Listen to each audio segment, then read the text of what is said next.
So what are the buzzwords around the budget 2024?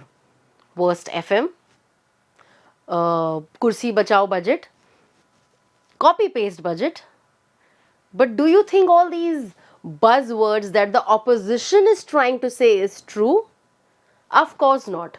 So in today's Divya की class we will debunk all these myths. ये सारी धारणाएं अवधारणाएं जो विपक्ष फैलाने की कोशिश कर रही है उसको हम डिबंक करेंगे. और एक बात बताइए राहुल गांधी जी, आप कह रहे हो कि ये कुर्सी बचाओ बजट है, फिर आप उसी ट्वीट में ये भी कह रहे हो कि ये कॉपी पेस्ट बजट है, तो क्या हम ये मान के चलें कि कांग्रेस मैनिफेस्टो कुर्सी बचाओ या कुर्सी में वापस लाओ वाली बजट थी, वाली मैनिफेस्टो थी? Anyway, so let's begin Divya की class on budget 2024. Modi 3.0's first budget session analysed in Divya की class. Is the budget 2024 presented by Finance Minister Nirmala Sitharaman a foundation-laying first budget of BJP's vision of Viksit Bharat by 2047? ये हम analyse करेंगे कि क्या नींव रखी जा चुकी है मोदी जी के विजन की विकसित भारत बाय 2047 की. ठीक है, तो let's do a vibe check. जो हैशटैग चला था कि बजट फॉर विकसित भारत, तो ये बजट फॉर विकसित भारत था या नहीं? Let's check.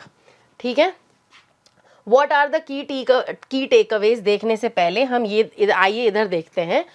ये बजट था परसूट ऑफ विकसित भारत का रोड मैप. कैसे? ज्ञान में तो फोकस था ही, गरीब, युवा, अन्नदाता, नारी पे तो फोकस था ही, वो हम आगे देखेंगे डिटेल में. बजट का थीम क्या था? बेसिक बज़वर्ड्स जो निकल के आए हैं वो है employment, skill development, skilling, MSMEs के लिए बहुत अच्छा किया है, और मिडिल क्लास के लिए फोकस है, होप फॉर मिडिल क्लास. तो ये बेसिक बज़वर्ड्स थे, theme of this budgets. Now how is it a budget for Viksit Bharat? की टेकअवेज क्या थे?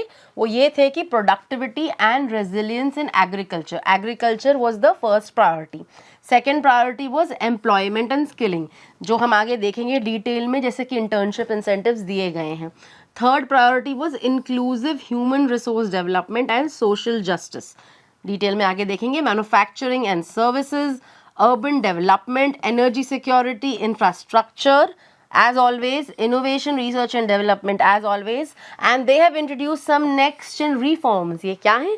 इसके लिए बने रहिए हमारे क्लास में. ठीक है, सो पहली प्रायोरिटी थी agriculture. So prosperous agriculture, empowered farmers focus है. इनको एलोकेट किए गए हैं 1.52 lakh crores. Climate resilient research, natural farming, support to FPOs, इस पे ध्यान दिया गया है, farmer producing organisation, promotion of shrimp farming. ठीक है, तो यहाँ पे हम डिटेल देख सकते हैं कि आत्मनिर्भरता पे उन्होंने फोकस किया है. ठीक है, इसमें तिलधन हुआ और पल्सेस हुआ. पल्सेस एंड ऑयल सीड्स हम खुद प्रोड्यूस करें, हमें इंपोर्ट ना करना पड़े, उस पे फोकस की गई है. Release of new varieties, 109 new high yielding climate resilient varieties.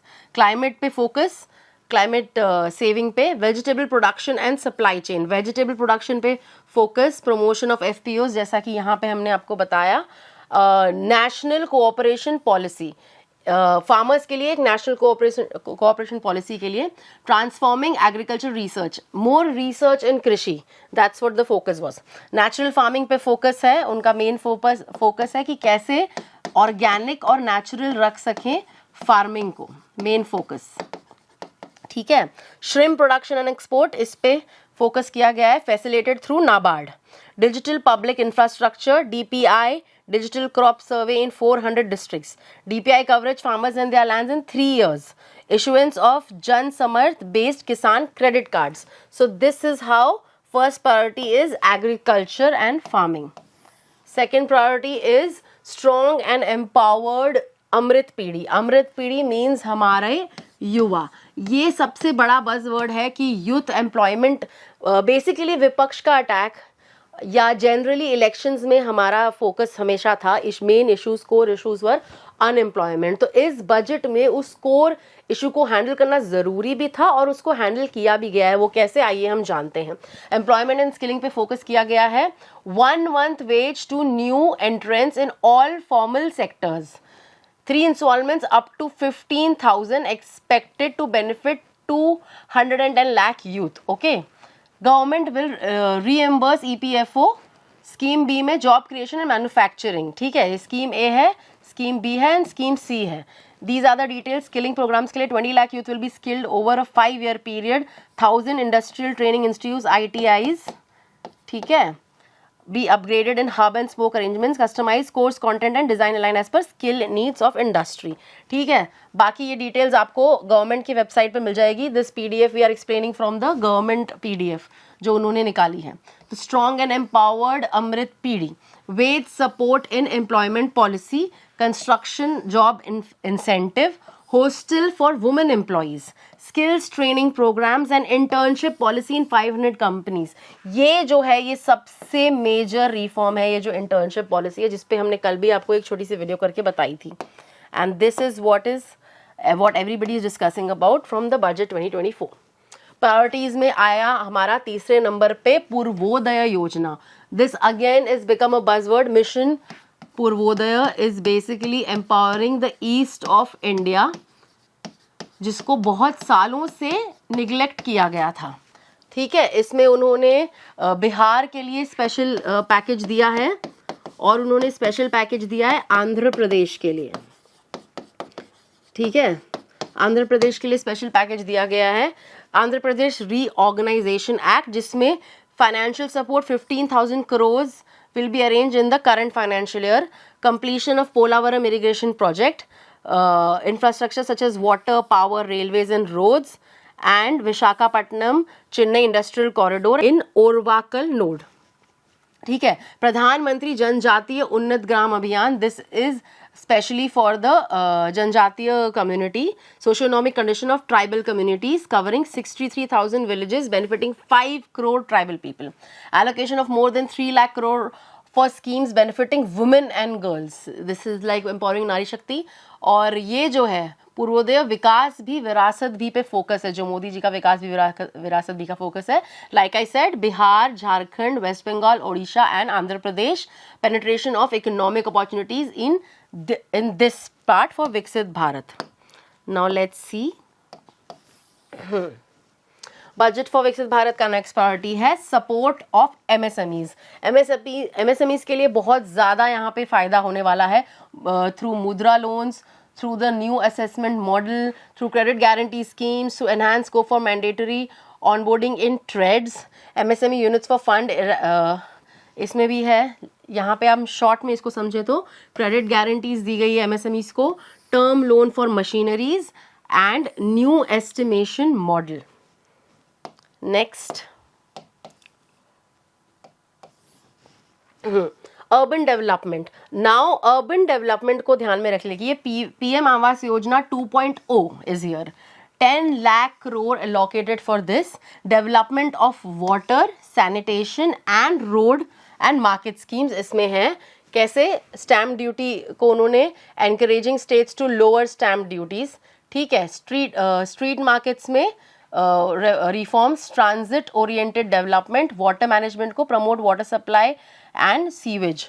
PM Awas योजना 2.0, like I said, 10 lakh crore, enabling policies and regulations for efficient and transparent rental housing markets. Okay, this is the urban development program. Next is our next priority is clean energy. Pradhan Mantri Surya Ghar free electricity scheme. Now this is going to be a game changer. Interim budget में भी ये mention किया गया था और अभी ये implement कर दिया गया है budget 2024 में. Solar plant on the roof for households that will come under Pradhan Mantri Surya Ghar free electricity scheme. 300 units of free electricity every month to 1 crore houses. Energy security पे focus है इनका और eco friendly sustainable development पे focus है.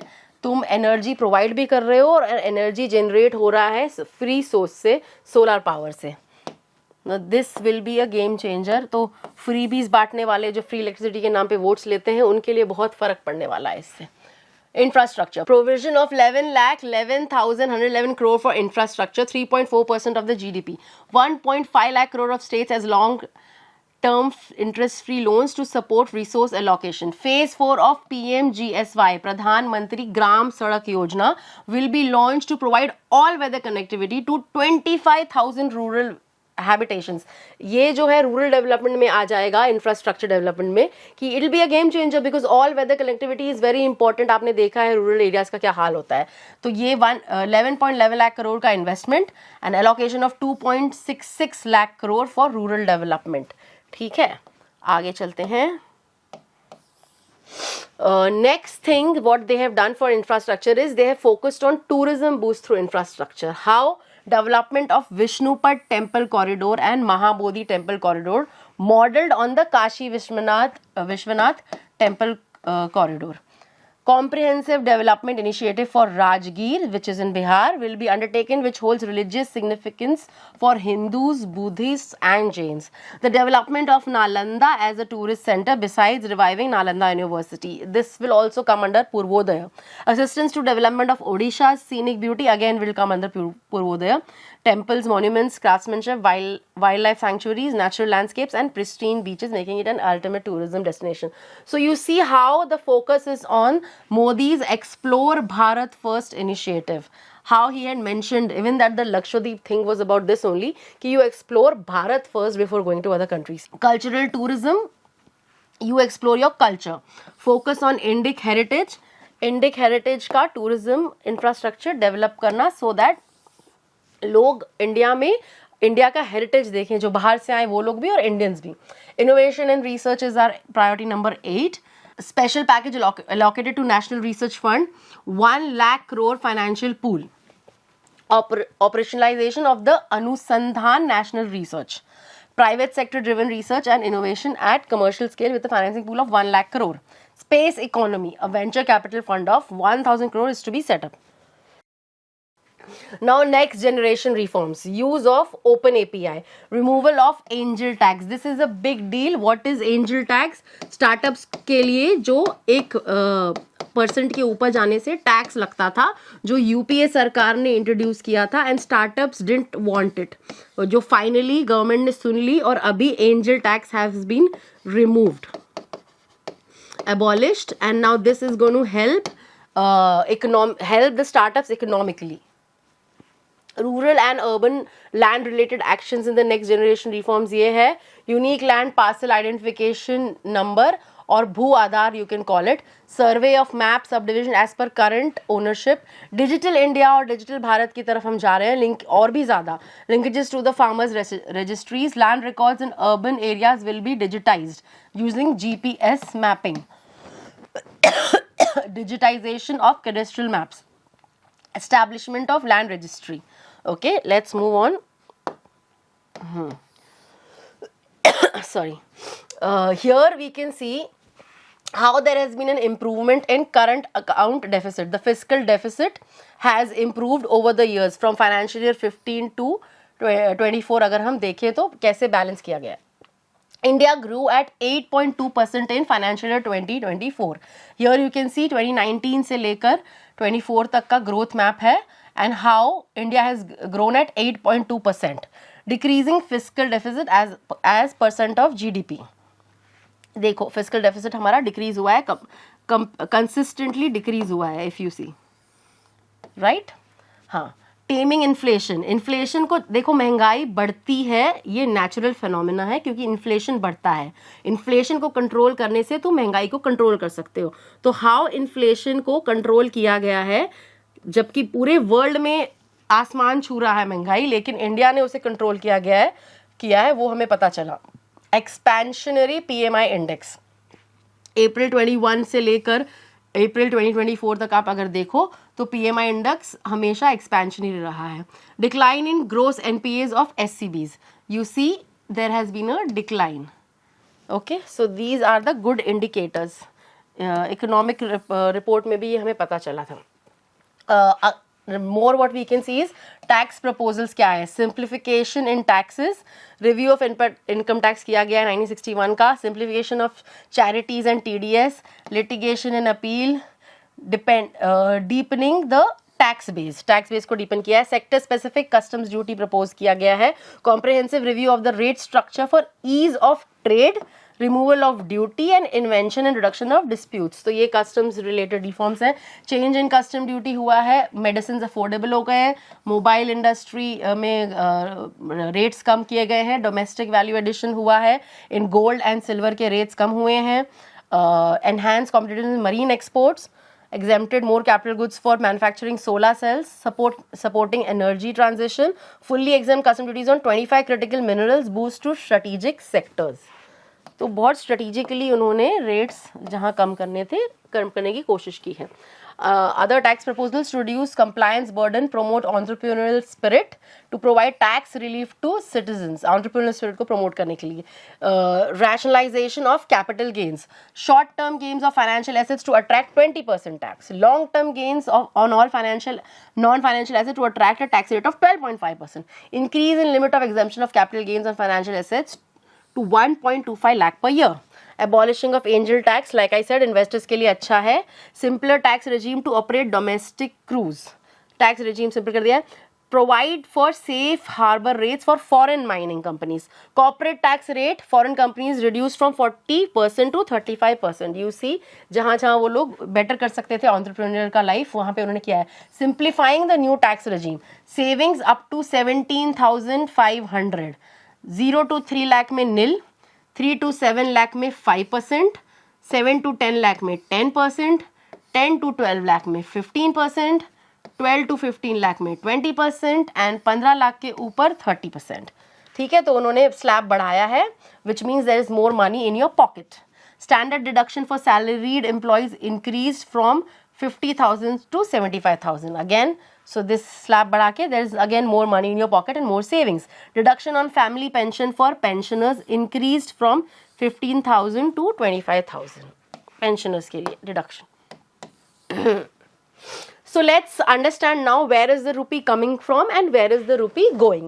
ठीक है, rupee is coming from borrowing and other liabilities 27%, income tax जो आप और हम भर रहे हैं 19%, हम देश की सेवा में हमारा योगदान दे रहे हैं, देश आगे बढ़ रहा है because of tax payers and Modi ji always applauds like he did in this budget also. Union excise duties 5%, GST and other taxes से 18%, कॉरपोरेशन टैक्स से 17%, through customs 4%, through non that capital receipts 1% and non tax receipts 9%। Okay no, यहाँ से पैसे आए हैं tax government के पास, government कहाँ खर्च कर रही है ये आपको जानना ज़रूरी है कि आपके टैक्स के पैसे इनडायरेक्ट टैक्सेस भी हैं जो भी हैं वो जा कहाँ रहे हैं। वो जा रहे हैं, छोटे से बड़ा शुरू करते हैं, ठीक है, पेंशन्स में जा रहे हैं, दूसरे अन्य एक्सपेंडिचर में जा रहे हैं, सेंट्रली स्पॉन्सर्ड स्कीम्स में जा रहे हैं, योजनाओं में जा रहे हैं, finance commission and other transfers में जा रहे हैं, state share of taxes and duties जो स्टेट्स को देना होता है, डिफेंस में जा रहा है 8%, वेरी इंपॉर्टेंट, सब्सिडीज़ जो दी जाती हैं गरीबों के और फार्मर्स के और युवा के लिए, कल्याण के लिए और वुमेन के लिए, उसमें जा रहे हैं 6%, central sector scheme excluding capital outlay on defence and subsidy, इसमें डिफेंस और सब्सिडी नहीं है, उसमें जा रहा है 16%, इंटरेस्ट पेमेंट्स पे जा रहा है 19%, where is money coming from and where is money going, इससे आपको समझ आ गया है। ठीक है, now let's see the allocation, how it has been allocated expenditure of major items. अगर आप करोर्स में देखें तो लेट्स अंडरस्टैंड इन करोर। डिफेंस को मिले हैं 4,54,773, ठीक है, रूरल डेवलपमेंट को मिला है इतना हिस्सा, एग्रीकल्चर एंड अलाइड एक्टिविटीज़ को इतना, नेक्स्ट है होम अफेयर्स, उसके बाद है education, then comes IT and telecom, then is health, उसके बाद है एनर्जी, उसके बाद है सोशल वेलफेयर, उसके बाद है commerce and industry. So this is how it's been allocated, the units are in crore. Okay, next allocation to major schemes देख लीजिए। अभी आपने आइटम्स देखा था, मेजर स्कीम से MNREGA, research and development projects, nuclear power projects, MNREGA में बढ़ाया गया है, ठीक है, R&D में भी बढ़ाया गया है, इंक्रीज, न्यूक्लियर पावर प्रोजेक्ट्स में और बढ़ाया गया है, PLI फार्मास्यूटिकल इंडस्ट्री में बढ़ाया गया है, ठीक है, development of semiconductors and display manufacturing increased, direct benefit transfer for LPG increased, DBT, lines of credit under idea scheme increased, solar power के लिए मेन फोकस है इंक्रीज्ड। कहाँ आपका पैसा इन्वेस्ट हो रहा है, टैक्स का पैसा, ठीक है। Let's understand it through revenue receipts and capital receipts. पहले हमारे इतना होता था रेवेन्यू रिसीट्स, ठीक है, 23.8 इन 2022, कम उसके बाद 26.3 23 में, 2023-24 में 27, और अब है 31% in the financial year 24-25। Capital receipts same years के हिसाब से 18.1, 18.7, 7.9 and 16.9. So you see how the economy is doing better. Expenditure, revenue expenditure इतना था 34, 35, 35, 37, अब है effective capital expenditure है 10.5, 13.7, 12.7, 15. Okay, so this is how the government is making good use.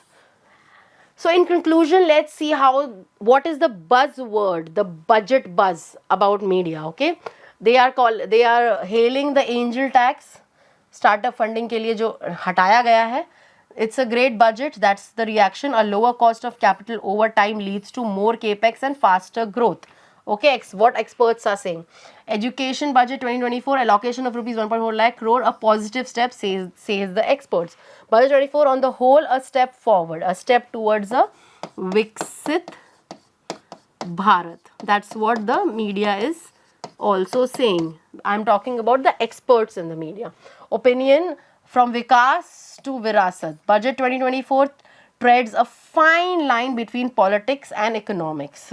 That means it's a balanced budget. Another article says budget 24 reduces TDS on life insurance policy payout from 5 to 2%. Now get a higher payout on the case. So insurance ke liye good news. How government is planning to create more jobs and upskill youth. 3 new schemes. So these are the buzzwords. Now that's how the media and the experts reacted. Now what do you think about the budget? Was it a budget for Viksit Bharat as the government was trying to call it? Do you agree with it or do you think there more reforms were needed? आपको कैसी लगी आज की class, आप बताएं हमें comments में. और बजट रिलेटेड आपके जो भी क्वेरीज हैं, जो भी क्वेश्चंस हैं, प्लीज कमेंट में हमसे पूछें. नेक्स्ट क्लास कौन से टॉपिक में आप चाहते हैं दिव्या की क्लास में, let me know. And that's me, Divya Singh Sharma, signing off. Until next time, stay tuned to know the nation.